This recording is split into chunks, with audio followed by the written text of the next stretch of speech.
అందరికీ. నాకు పేస్ట్రీ అంటే చాలా ఇష్టం అనమాట. కాలేజ్ డేస్లో అయితే చిన్న పీసు 50 రూపీస్ అయినా కొనుక్కొని తినేదాన్ని. మ్యారేజ్ అయిపోయాకైతే తినడానికి మాత్రమే కేక్ కొనుక్కునేదాన్ని.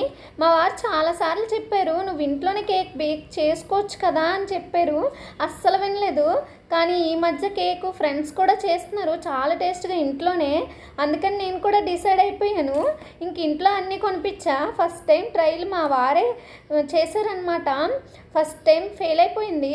నాకు భయం వేసిందనమాట, నేను ఎన్ని కేకులు పాడు చేస్తానా అని. ఇంకా సెకండ్ టైం అయితే తినేటట్టు చేశారు మా వారు. అలా అని బేకరీలో చేసినట్టయితే లేదు. నేను ఫస్ట్ టైం రెడీ చేశాను కేక్.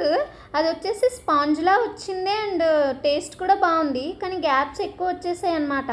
ఫెయిల్ అయిపోయినట్టే కదా. ఇంకా ఇదైతే సెకండ్ టైము చాక్లెట్ కేక్ చేశాను. మంచిగా వచ్చింది, స్పాంజ్లా వచ్చింది అండ్ టేస్ట్ బాగుంది అండ్ గ్యాప్స్ అయితే చాలా తక్కువ అనమాట. నా వీడియో చూస్తున్నారు కానీ లైక్ చేయట్లేదు. Please like, subscribe.